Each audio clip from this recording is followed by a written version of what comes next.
Vamos a comenzar esta segunda ponencia que se refiere al concepto plural de error en el derecho público y donde voy a abordar cuestiones conexas de una figura que es clásica pero que siempre tiene pues algún ribete innovador y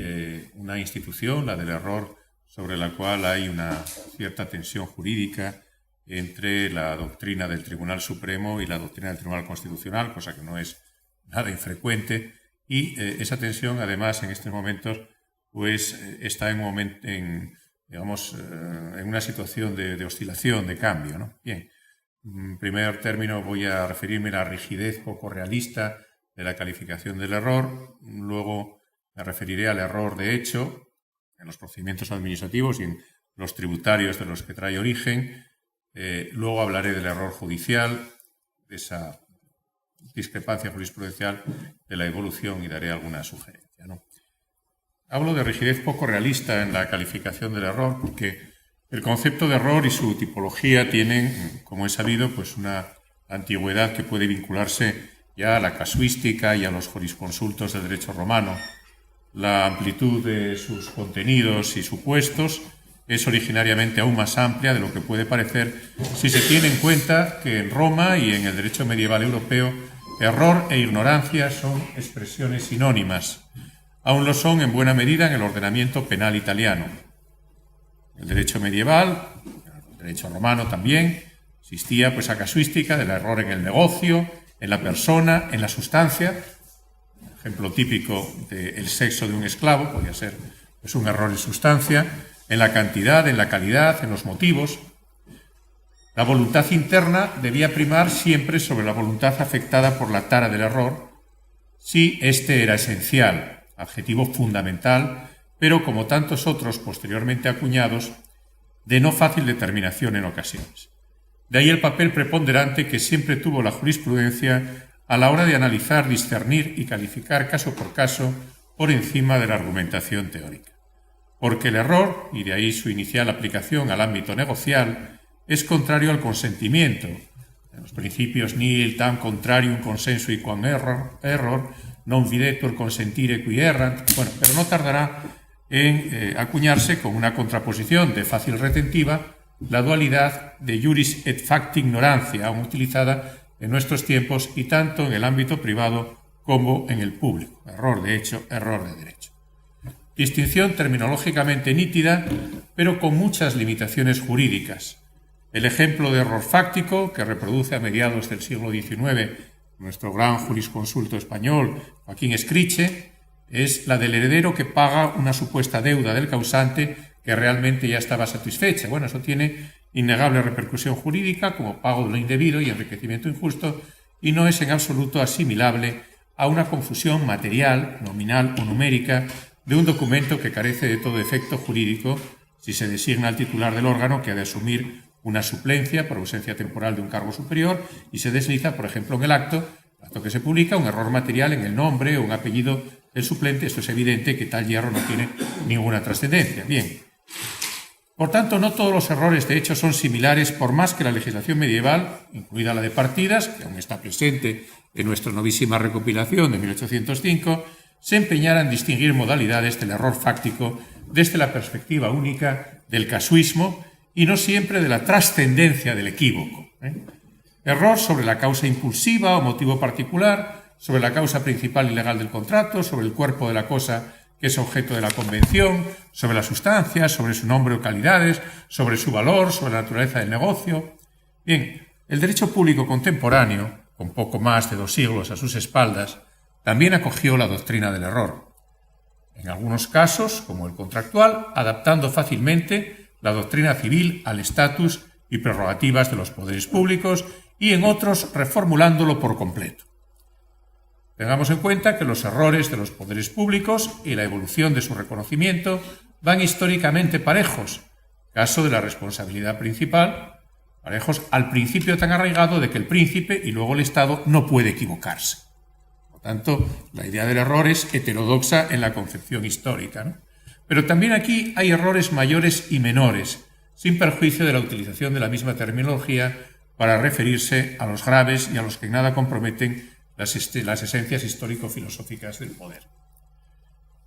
En esta disertación voy a poner de manifiesto algunas de las fisuras de la distinción entre el error de hecho y el de derecho,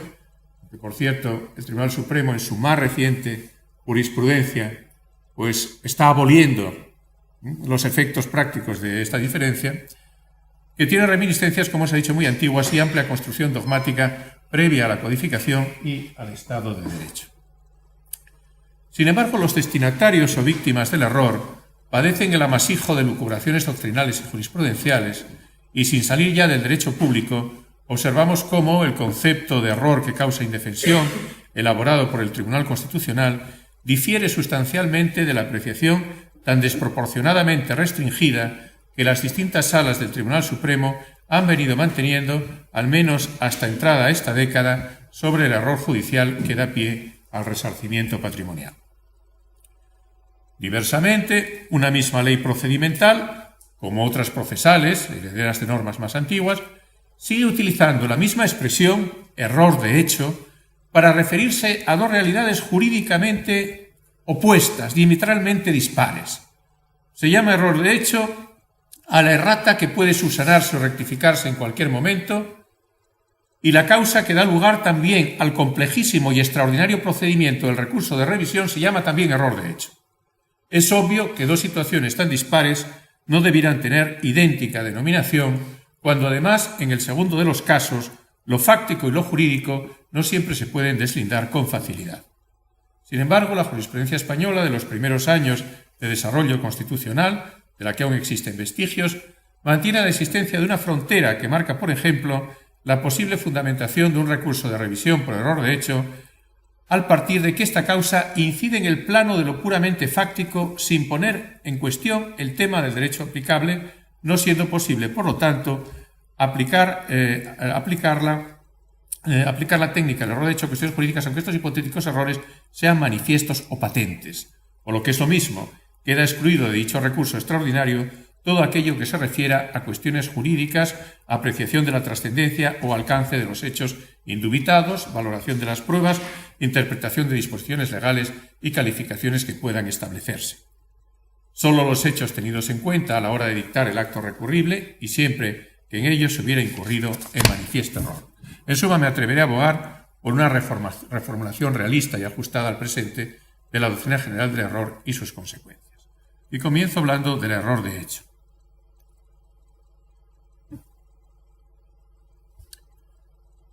El artículo 105.2 de la Ley de Procedimiento Común, la Ley 3092, dispone, como sabemos, una tradición larga, que las administraciones públicas podrán asimismo rectificar en cualquier momento, de oficio a instancia de los interesados, los errores materiales, aritméticos o de hecho existentes en sus actos. Este precepto, con la inclusión ya admitida por doctrina y jurisprudencia de la instancia de los interesados, tiene su precedente inmediato en la legislación administrativa de los años 57 y 58 y el mediato en el artículo 6 del Reglamento de Procedimiento Económico Administrativo aprobado por Real Decreto de 29 de julio de 1924, del que se derivó una amplísima casuística con la consiguiente interpretación jurisprudencial. Este artículo 6 del Reglamento de la Dictadura es particularmente importante por cuanto declaraba que cuando los contribuyentes se consideren con derecho a devolución de cantidades ingresadas a la hacienda pública, bien por duplicación de pago, error de hecho, como la equivocación aritmética, liquidar o señalamiento de tipo, podrán solicitar en la Delegación de Hacienda la devolución dentro del plazo de 5 años, etc. Y no menos interesante es la reforma de este reglamento de 1924 por decreto de 2 de agosto de 1934, ya que aparece por primera vez en nuestro ordenamiento el tríptico de error material, de hecho y aritmético. Bueno, aún en la actualidad, el artículo 13.3 del Reglamento General de Desarrollo de la Ley 58/2003 de 17 de diciembre General Tributaria en materia de revisión en vía administrativa, aprobado por Real Decreto 520/2005, prevé que se podrá suspender la ejecución de los actos administrativos sin necesidad de aportar garantía cuando se aprecie que al dictarlo se ha podido incurrir en error aritmético, material o de hecho. Es de destacar que la doctrina penal desde hace décadas ha abogado por la eliminación de la disyuntiva error de hecho, error de derecho, por las múltiples confusiones y zonas concurrentes en las que la división excesivamente teórica opera. Como es conocido, se viene prefiriendo hablar de error de tipo frente a error de prohibición, pese a que también existan aspectos fronterizos poco seguros. Es más, como bien saben los procesalistas, magistrados y letrados especializados en lo penal, la superación de la calificación de hecho del error que da lugar a la infracción de ley susceptible de casación se produjo hace casi 3 décadas en la reforma del artículo 849.2 de la Ley de Enjuiciamiento Criminal, que es desde la Ley 685 de 27 de marzo, se limita a señalar que cuando haya existido error en la apreciación de la prueba, basado en documentos que obren en autos que demuestren la equivocación del juzgador sin resultar contradichos por otros elementos probatorios, pues cabe el recurso, ¿no? Se dejó, por tanto, el error sin calificativo. Hechos infundados o no tipificados ya figuraban en la redacción original de 1882, pero el legislador deliberadamente no quiso poner esta terminología a la de error de derecho, que sí utilizó en el precepto hasta en 4 ocasiones. Fue también durante la dictadura de Primo de Rivera, como en el caso de la reglamentación económico-administrativa, cuando se introdujo la referencia al evidente error de hecho mediante el Decreto Ley de 8 de septiembre del 28, mantenido en 1933 y ratificado en la redacción de la Ley de 16 de julio de 1949, que es la que se retoca en 1985. Y por concordancia, aunque algo tardía, la Ley 2188 de 19 de julio también aplicó la poda terminológica al artículo 855 de la Ley de Enjuiciamiento Criminal, que ahora simplemente señala que cuando el recurrente se proponga fundar el recurso en el número 2 del artículo 849, deberá designar sin razonamiento alguno los particulares del documento que muestre el error de la apreciación de la prueba. Volviendo al derecho público, concretamente al derecho administrativo, la doctrina jurisprudencial de la Sala Tercera del Tribunal Supremo, plasmada en infinitas sentencias, desde una de 18 de mayo de 1967, hasta una de hace una semana, pasando por una muy importante, 2 de junio de 1995, que realmente sistematiza la doctrina previa, tiene establecido que el error material o de hecho se caracteriza por ser ostensible, manifiesto e indiscutible, implicando por sí solo la evidencia del mismo, sin necesidad de mayores razonamientos y exteriorizándose prima facie por su sola contemplación, dice, frente al carácter de calificación jurídica seguida de una declaración basada en ella que ostenta el error de derecho. Por tanto, para poder aplicar el mecanismo procedimental de rectificación de errores materiales o de hecho, se requiere que concurran en esencia las siguientes circunstancias: que se trate de simples equivocaciones elementales de nombres, fechas, operaciones aritméticas o transcripciones de documentos, que el error se aprecie teniendo en cuenta exclusivamente los datos del expediente, que el error sea patente y claro, que no se proceda de oficio a la revisión de actos administrativos firmes y consentidos, que no se produzca una alteración fundamental en el sentido del acto, que no padezca la subsistencia del acto administrativo, es decir, que no se transforme en otro, que no se intente revisar de oficio un acto nulo porque ello constituiría un fraude de ley constitutivo de desviación de poder y que la rectificación de errores se aplique con un hondo criterio restrictivo. El artículo 106 de esa misma Ley 3092, como todos conocemos, introduce, pese a la expresión en cualquier momento que permite la rectificación de los errores y también la revisión y la revocación de oficio, unos límites en la potestad de revisión. Se dice las facultades de revisión no podrán ser ejercitadas cuando, por prescripción de acciones, por el tiempo transcurrido o por otras circunstancias, su ejercicio resulte contrario a la equidad, a la buena fe, al derecho de los particulares o a las leyes. Cabe preguntarse críticamente qué es más preciso: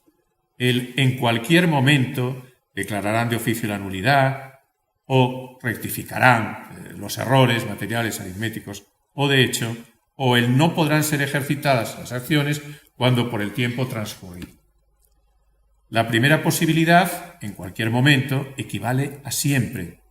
Es imprecisa por indefinida, pero no es incierta.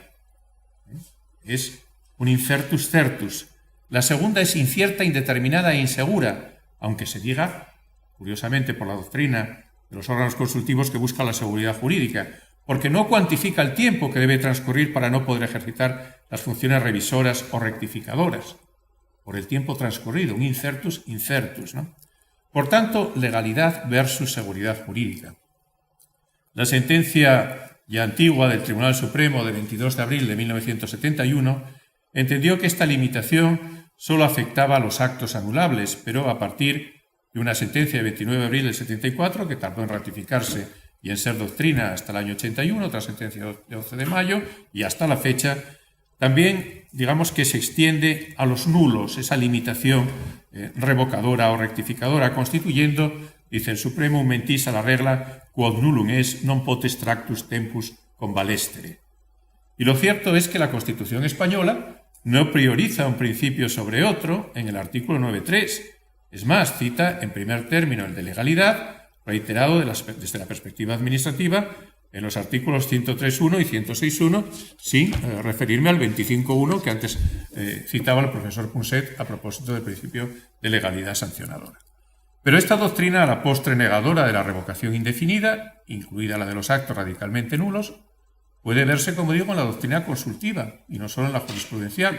Y hay un dictamen muy interesante del Consejo Consultivo del Principado, que es el 256-2011 de 28 de julio. Como les voy a facilitar esta ponencia, pues lo pueden consultar.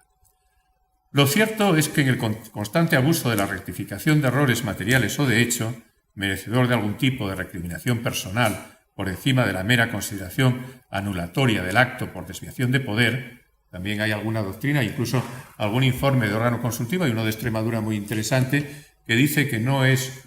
solo un fraude de ley equivalente a una desviación de poder, sino que es un acto nulo por prescindir del procedimiento legalmente establecido para ello, ¿no? Bueno, ha llevado en tiempos recientes este abuso de la técnica rectificativa desde a cambiar una condecoración otorgada a los miembros de un colectivo, acto declarativo de derecho honorífico, para dejarla en manos de la carrera o cuerpo de pertenencia, a privar de la nacionalidad española después de varias semanas a quienes el BOE se la había reconocido, por vía de rectificación de errores. Y no salía de cualquier dependencia esta rectificación abusiva, sino nada menos que del Sancta Sanctorum de la Justicia, que es la Dirección General de Registros y del Notariado. Aunque error de hecho no aparenta ser tampoco un concepto unívoco. El artículo 118 de la Ley 3092 del 26 de noviembre, lo dije hace un momento, pues señala de forma muy similar a lo que hacía el artículo 127 de la Ley del 58, aunque privando del calificativo de manifiesto, a el error que da lugar al recurso extraordinario de revisión,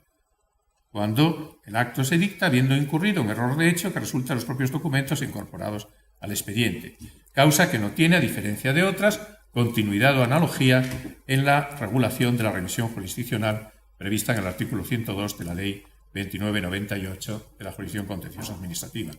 El profesor Jesús González Pérez, al estudiar el recurso extraordinario de revisión, que vincula a la nulidad de la base 13 de la Ley de Procedimiento Administrativo de la Ley Azcárate, 19 de octubre de 1889, parece partir de que estamos ante la misma noción, cuando dice que a error de hecho se refiere también el artículo 37 de la Ley de Régimen Jurídico al hablar de errores materiales y de hecho, y el artículo 111 de la antigua Ley de Procedimiento al decir que en cualquier momento podrá la Administración rectificar los errores inmateriales o de hecho y los aritméticos.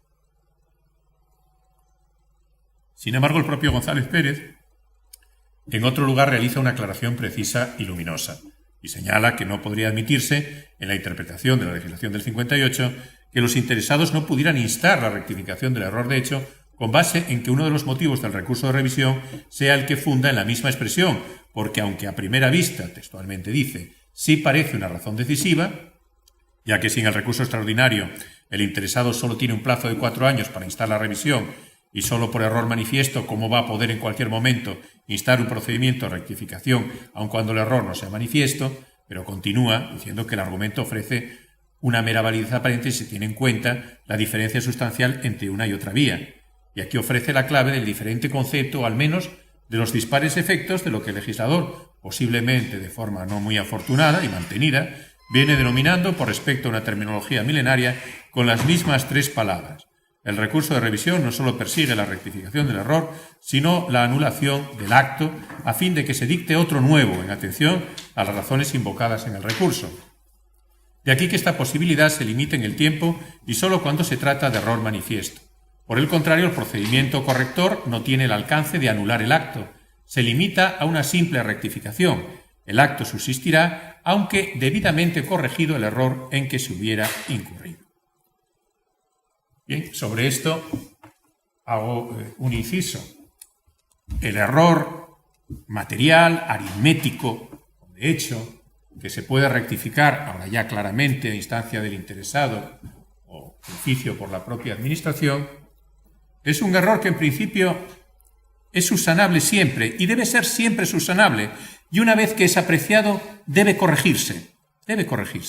y nunca debe surtir efectos jurídicos. Es decir, toda esta diferencia para de alguna manera justificar la subsistencia de la misma terminología, error de hecho, para una causa tan grave como la que da lugar al recurso de revisión y para algo tan leve como es una corrección de un error, se basa justamente en que el error de hecho, el error simple de hecho, material o aritmético, nunca surte efectos jurídicos. ¿Esto es cierto? Pues no.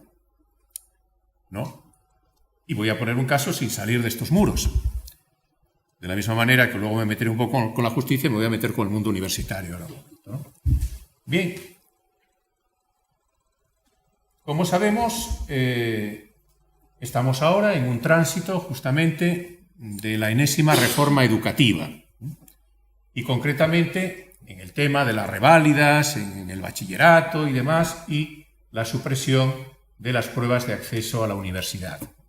que terminará el sistema en el curso 2016-2017. Pero, aunque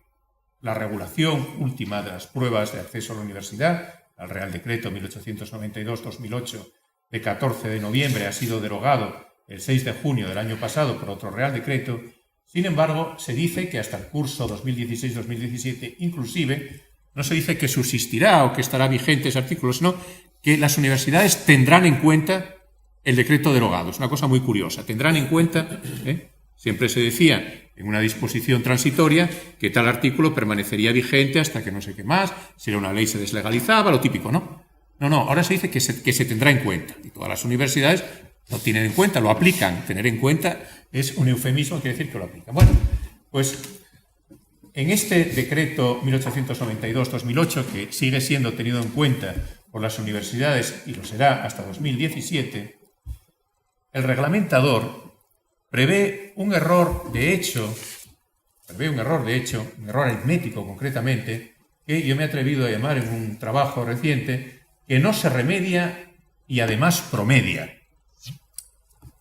Error aritmético de hecho material, hay que eliminarlo, nunca puede tener efectos jurídicos. Bueno, pues sí lo tiene.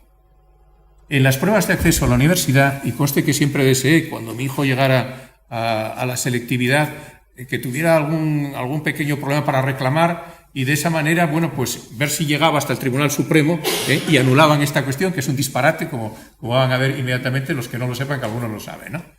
Pero no, bueno, en fin, no necesitó para su nota de corte el reclamar y por lo tanto, pues no pasó. Bueno, en las reclamaciones a las pruebas de acceso a la universidad, en ese decreto, digamos que hay una reclamación light que supone una segunda corrección, digamos casi en reposición, para entendernos, por el órgano corrector. El tribunal o comisión que ha corregido esas pruebas, bueno, pues puede volver a examinar ese ejercicio y ahí no hay reformatio imperius. Pero hay una reclamación, la terminología también se compadece muy mal con el derecho administrativo, hay una reclamación, digamos, ya más cualificada, que no solo va a ver si ha habido esos calificadores a los que se les permite, bueno, pues a los que se les faculta para revisar ese examen, solo van a mirar si han sumado bien, si han sumado mal, si hay una pregunta que no está sumada, pero nunca, como digo, bueno, pues modificando para peor la calificación. Pero digo que hay una reclamación cualificada, donde ya es un referee distinto, es un nuevo juez, es un nuevo calificador, quien se hace con ese ejercicio de la selectividad. Y pone una nota. Y claro, el reglamentador, con un efecto claramente disuasorio, para que no recurra todo el mundo por esta vía cualificada, lo que dice es que dará una nueva calificación que se promediará con la anterior. Y no prevé la posibilidad, en ese caso, porque claro, el reclamante está a ciegas, no se le ha dado trámite de vista. La vista se da al final de todo el procedimiento, ¿no? Otra barbaridad.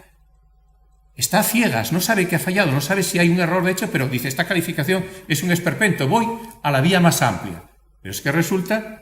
que no se elimina el error de hecho, sino que el error de hecho promedia con la nueva calificación. Y hay incluso una tercera posibilidad de nueva calificación,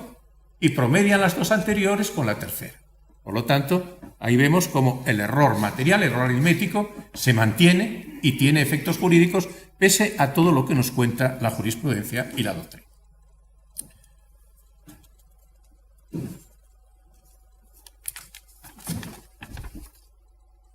Bien, en cuanto al error judicial, la redacción limitativa del artículo 121 de la Constitución tiene, no obstante, meritorios precedentes históricos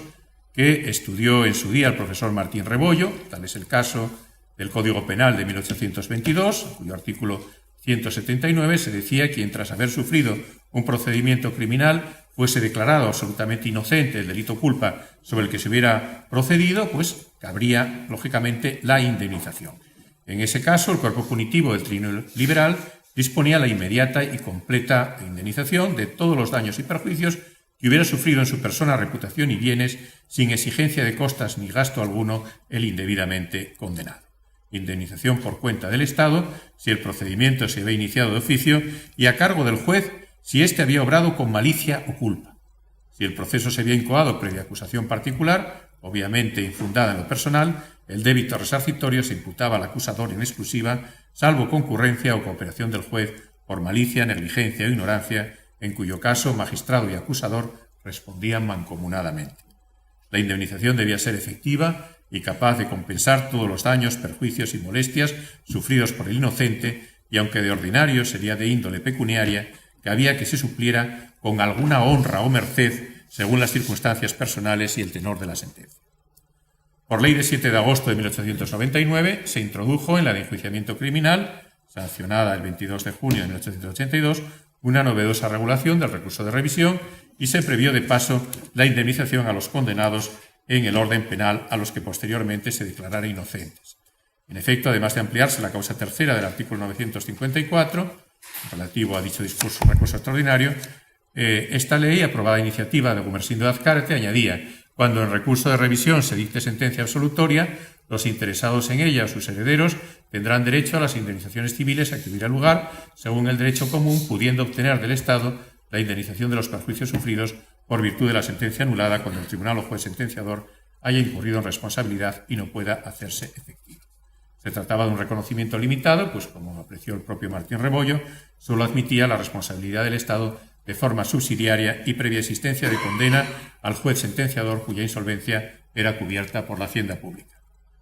La cautelosa redacción anterior contrastaba con la que 11 años antes se había impreso en el artículo 113 del Código Penal de la Marina de Guerra, donde se preveía que los reos o sus herederos, beneficiados por una decisión absolutoria recaída en recurso de revisión, tendrían derecho a obtener del Estado, como responsable directo, indemnización de los perjuicios que hayan sufrido por virtud de la sentencia anulada, redacción que importará casi literalmente durante la dictadura de Primo de Rivera el artículo 196 del Código Penal de la época. En la Segunda República, un proyecto elaborado durante el tercer gobierno, el primero constitucional, pero aprobado ya durante el cuarto, se convirtió en la Ley de 24 de junio del 33, nuevamente sobre el recurso de revisión, que adicionó un segundo párrafo, aún vigente, al artículo 960 de la Ley de Enjuiciamiento Criminal, en el que literalmente se lee: cuando en virtud de recurso de revisión se dicte sentencia absolutoria, los interesados en ella o sus herederos tendrán derecho a las indemnizaciones civiles a que hubiera lugar, según el derecho común, las cuales serán satisfechas por el Estado, sin perjuicio del derecho de éste a repetir contra el juez, etc., etc. Redacción del máximo interés por la continuidad que ha tenido por generalizar la responsabilidad directa del Estado, aun bajo la regulación de los artículos 1902 y 1903 del Código Civil, y por prever las acciones de repetición a favor del Estado. Máxime cuando hoy el artículo 106 de artículo 106 de la Constitución actual, pero con base en el precedente republicano, mantenía el la Constitución republicana mantenía el concepto estrecho de la responsabilidad subsidiaria del Estado, que evidentemente arroga nuestra Constitución vigente, para hacer frente a las indemnizaciones procedentes en caso de perjuicios generados por error judicial o delito de los funcionarios judiciales en el ejercicio de sus cargos. Por lo tanto, pues un cambio fundamental. En cuanto a las precisiones sobre el concepto y la posición actual del Tribunal Constitucional, ¿no? En el ordenamiento español, el error judicial resarcible puede producirse en cualquier tipo de proceso judicial, no existiendo ya la limitación histórica aún presente en normas de derecho comparado al derecho penal y a las condenas de personas ulteriormente declaradas inocentes. Debemos, por tanto, en primer término, recordar que el error judicial es una equivocación o apartamiento de la realidad con trascendencia jurídica, lo que obviamente deja al margen los errores materiales a los que se refiere también la Ley Orgánica del Poder Judicial en el artículo 267, cuando dispone que los tribunales no podrán variar las resoluciones que pronuncien después de firmadas, pero sí aclarar algún concepto oscuro y rectificar cualquier error material del que adolezcan. Los errores materiales manifiestos y los aritméticos en que incurran las resoluciones judiciales podrán ser rectificados en cualquier momento. Para que el error sea relevante, al menos desde la perspectiva de la conculcación del derecho a la tutela efectiva del artículo 24.1 de la Constitución, la jurisprudencia constitucional española viene exigiendo su carácter patente y procesalmente irreparable, o lo que es lo mismo, advertido dicho error en el curso de un litigio, debe hacerse constar por todos los medios de defensa que sean posibles. Más modernas decisiones del Tribunal Constitucional vienen sistematizando que para que el error judicial tenga la referida relevancia, se requiere que el mismo sea imputable al órgano judicial, inmediatamente verificable de forma manifiesta, flagrante e incontrovertible a partir de las resoluciones judiciales y determinante de la decisión adoptada, en tanto que soporte único o básico de la misma. Ese carácter patente se reitera, pues, como digo, pues en multitud de sentencias, una de las últimas, la 11-2014 de 27 de enero del año pasado, donde puede leerse que este tribunal tiene declarado que el derecho a la tutela judicial efectiva, desde la perspectiva del derecho a la obtención de una respuesta fundamental de derecho, exige que la respuesta jurisdiccional no sea fruto de un error de hecho patente, ni de la arbitrariedad, ni se muestre como manifiestamente irrazonable o exenta de fundamentación, dado que en estos casos la aplicación de la legalidad sería solo una mera apariencia de ejercicio de la justicia.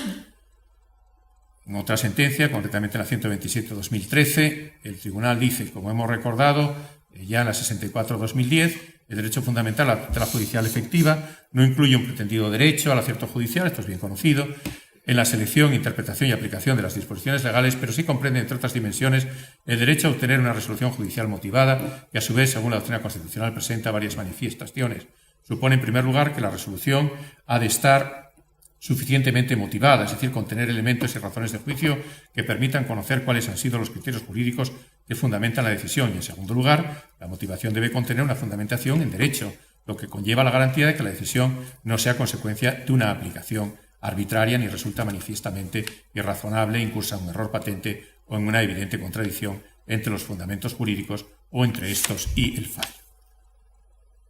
Por otra parte, debe recordarse que si bien el artículo 24.1 de la Constitución, de ese artículo se infiere el derecho a una resolución motivada y razonable, el particular, según conocida doctrina, pues carece de un derecho al acierto del órgano judicial, por lo que no cualquier error otorga derecho a indemnización, sobremanera si el mismo no es fruto de una actuación procesal incorrecta, partiendo de que el error judicial es una secuela inevitable del funcionamiento normal de la justicia, que todos sabemos que no está amparado por la Constitución a efectos indemnizatorios, como si ocurre con el funcionamiento normal de la administración pública.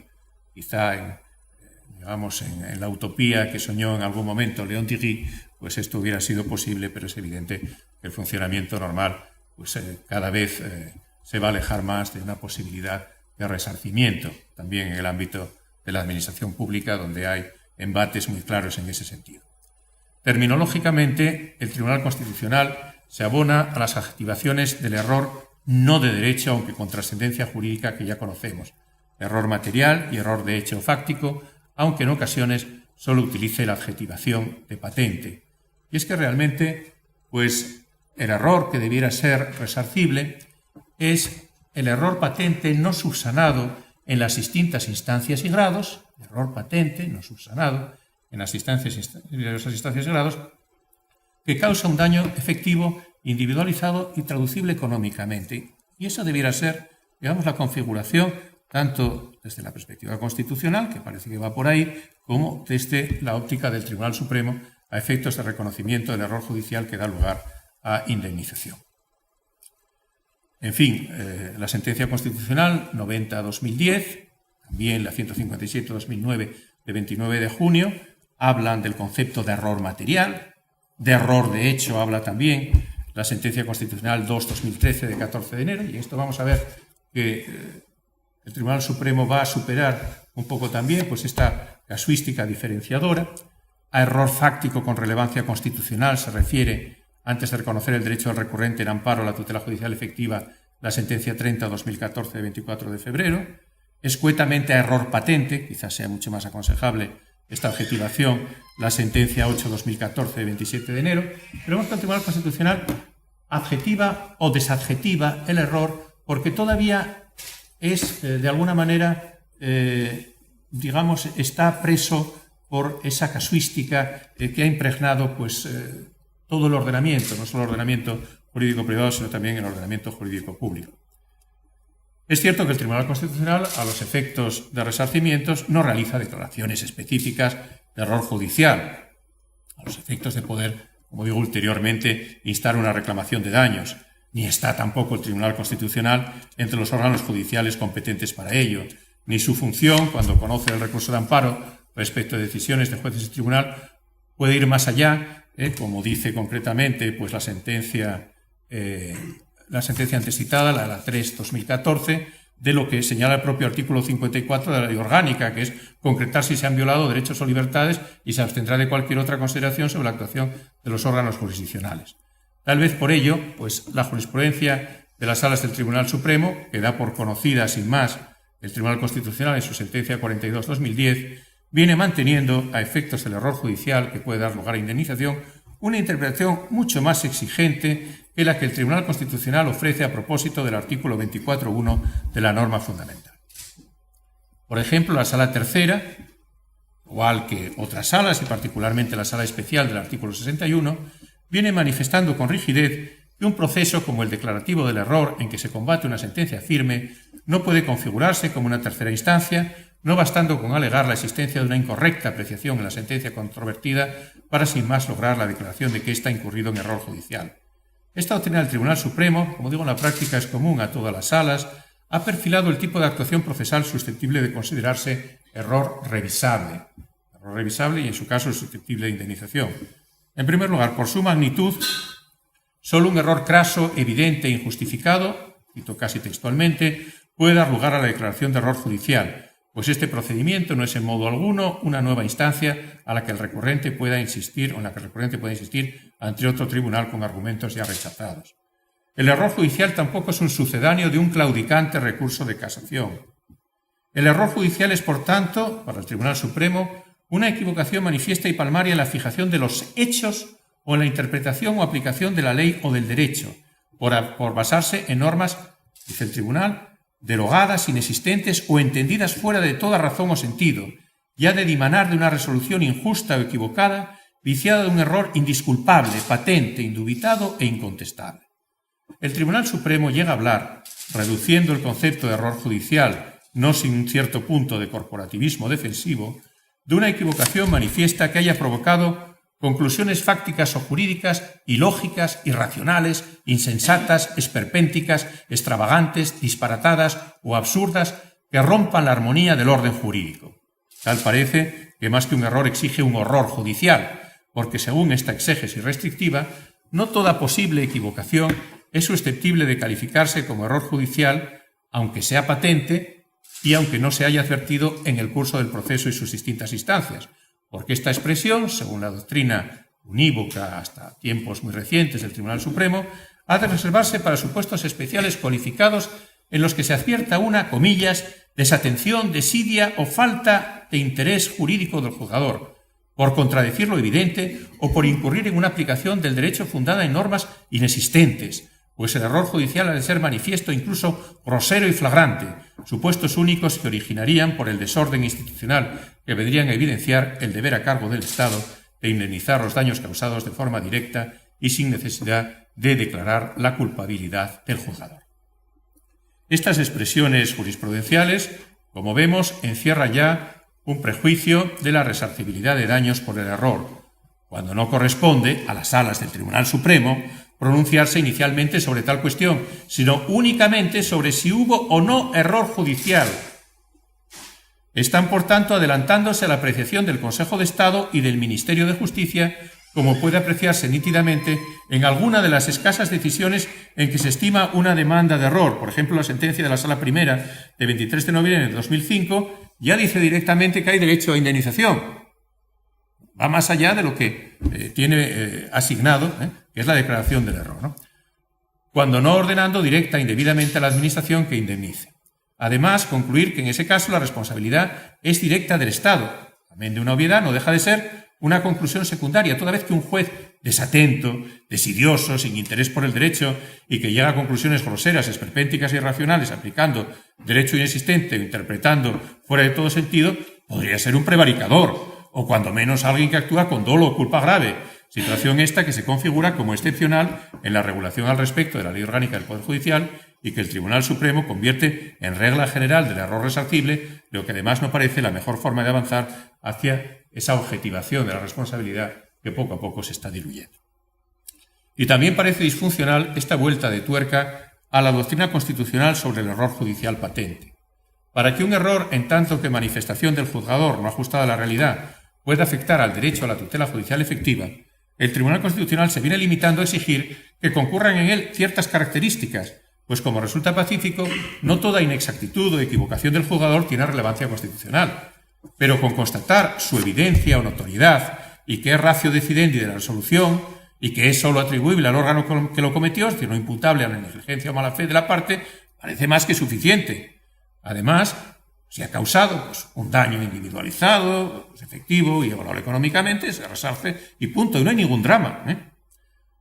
Además, no se trata de una equivocación inocua, sino de una decisión capaz de producir efectos negativos en la esfera jurídico-patrimonial del interesado, del ciudadano. A mi entender, con una simple interpretación gramatical del artículo 293.1 de la Ley Orgánica del Poder Judicial,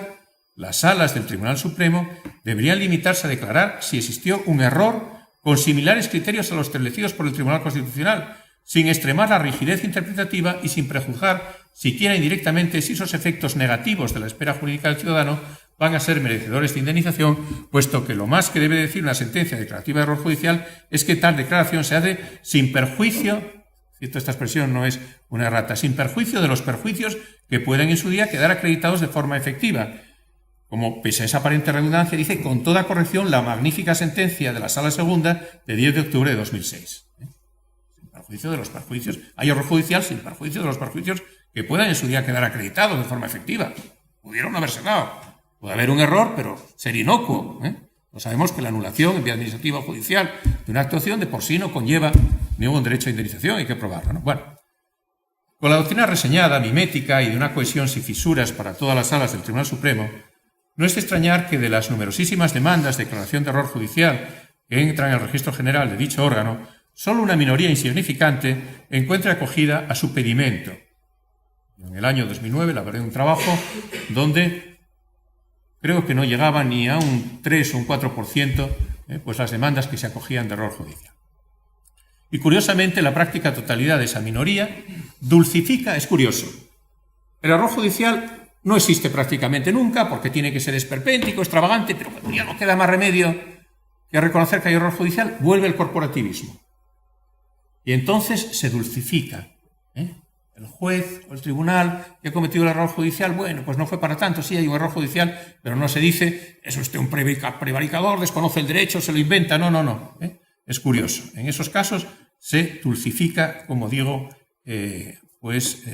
los duros adjetivos con los que el tribunal viene calificando el error para que alcance la relevancia con que lo configura supuestamente el artículo 121 de la Constitución. Así vemos cómo tan dura terminología, propia casi de conductas delictivas o disciplinarias, se mitiga hasta ser una equivocación evidente y palmaria del sentido y finalidad de la acción subrogatoria, o simplemente que tal vez el juez de primera instancia, al entender que debía condenar en costas al demandado que se hallaba al corriente del pago, incurrió en error, o que la sentencia cuestionada olvida que también hay un precepto en el artículo 53 del Estatuto de los Trabajadores.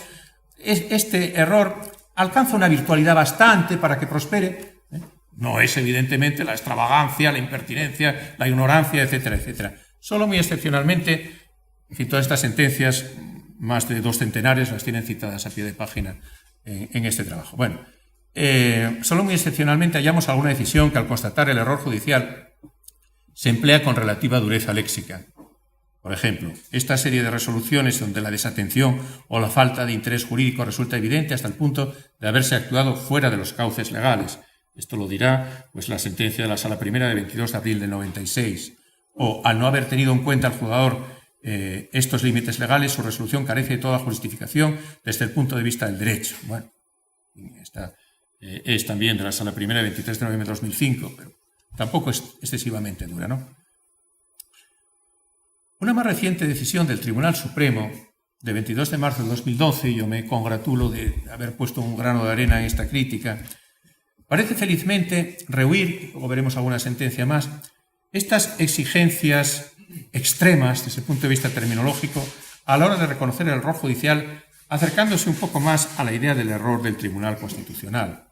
En esta sentencia de 22 de marzo de 2012, de la Sala Tercera, vemos cómo el Tribunal Supremo entiende que simplemente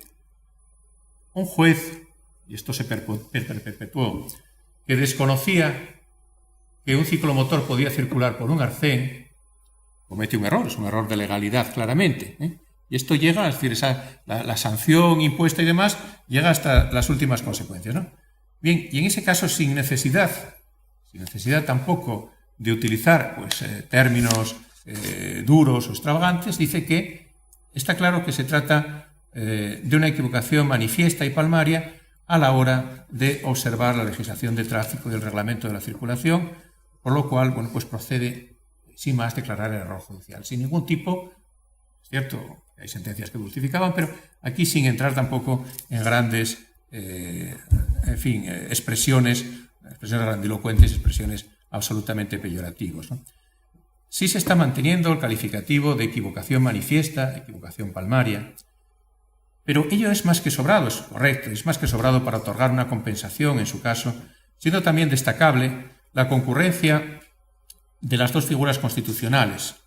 El error judicial, y constitucionalmente se ha producido un funcionamiento anormal de la Administración de Justicia, dice esta sentencia. Dice que en el presente caso se ha incurrido en error judicial porque no se ha interpretado la legislación de tráfico adecuadamente y, consiguientemente, eso ha supuesto un funcionamiento anormal de la Administración de Justicia. Esto es más discutible. El profesor Dorta Cobreros considera que esto es una heterodoxia clara, ¿no? Pero, en fin, ahí se quiere ensamblar esos dos conceptos del artículo 121. La declaración de error judicial también puede proceder, como sabemos, de una sentencia dictada simplemente en un recurso de revisión, en las dos vías, la vía directa de la declaración de error judicial y el propio recurso de revisión. De hecho,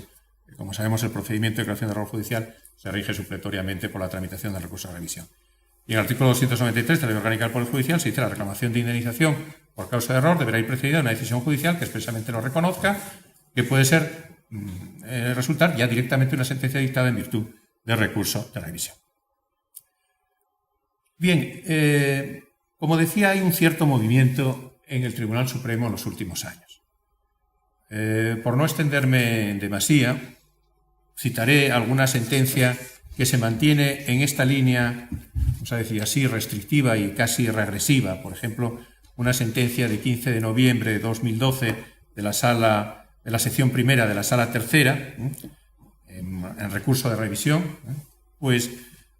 vuelve a las andadas en el sentido de que se dice que las resoluciones de error judicial, que se desecha en este caso, deben obedecer a la conculcación de un proceso lógico, porque no cabe atacar por este procedimiento excepcional conclusiones que no resulten desmesuradamente ilógicas o irracionales, dado que no es el desacierto lo que se trata de corregir con la declaración de error judicial, sino la desatención, la desidia o la falta de interés jurídico, conceptos introductores de un factor de desorden originario del deber de resarcimiento por parte del Estado, ¿no? También, en una línea muy similar, la sentencia del Tribunal Supremo de la Sala Primera, sección primera, de 11 de marzo de 2010, dice que el error judicial ha de tener la gravedad que implícitamente, ya dice que no explícitamente, exige el 292.3 de la Ley Orgánica del Poder Judicial y, por lo tanto, debe ser pues, un error extraordinario, en fin. Pero también hay que decir que el Tribunal Supremo está equiparando, por ejemplo, la sentencia de 2 de abril de 2014 de la Sala Primera, está equiparando el error de derecho y el error de hecho a efectos de resarcimiento. No se necesita, por tanto, se está también desplumando un poco ese concepto de la equivocación jurídica brutal, que tiene que ser la invención de un derecho inexistente, la aplicación de derecho derogado, la desistia. No, puede haber un error fáctico que provoca la aplicación de una norma que no es extravagante, que no está derogada, que no está inventada por el juez, pero que está mal aplicada, por un error de hecho. Por un error de hecho. Ciertamente, por ejemplo, lo del arcén podría ser un error de hecho que da lugar luego a la aplicación de una norma. Y vemos cómo el Tribunal Supremo lo está observando de forma muy correcta, la sentencia de 21 de enero de 2014 también, cómo esos límites entre el error de hecho y el error de derecho son unas fronteras muy frágiles. El error de hecho, la equivocación fáctica, conduce a la aplicación de una norma equivocada. ¿Y eso qué es? ¿Error de derecho o es error de hecho? Por lo tanto, ¿por qué se va a limitar la posibilidad de la declaración del error judicial a un error de derecho, ¿no? Dice, por ello, de acuerdo con nuestra más moderna jurisprudencia, el error judicial puede circunscribirse tanto a las decisiones de hecho o de derecho cuando carezca manifiestamente de justificación,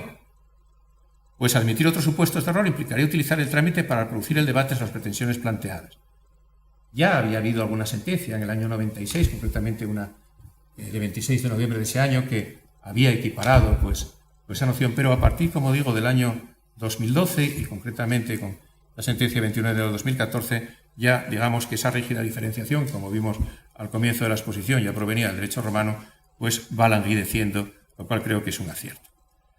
Y es que ciertamente una cosa es que la revocación o anulación de una sentencia o un acto no presuponga automáticamente derecho a indemnización, que no exista derecho al acierto judicial, ni esté cubierto el resarcimiento por funcionamiento normal de la justicia. Y otra cosa bien distinta es que un error patente, sea fáctico o jurídico, de un órgano judicial del que se deriva un daño efectivo, individualizado y evaluable económicamente, solo sea indemnizado si se dan circunstancias, como se decía, esperpénticas, de las que en absoluto habla ni la Constitución ni la ley orgánica del Poder Judicial. Es evidente que si el constituyente o el propio legislador orgánico hubieran querido matizar, reducir, restringir el alcance de error judicial, no les hubiera costado nada adjetivarlo.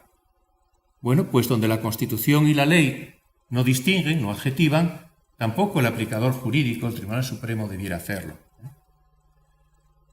Basta, como dice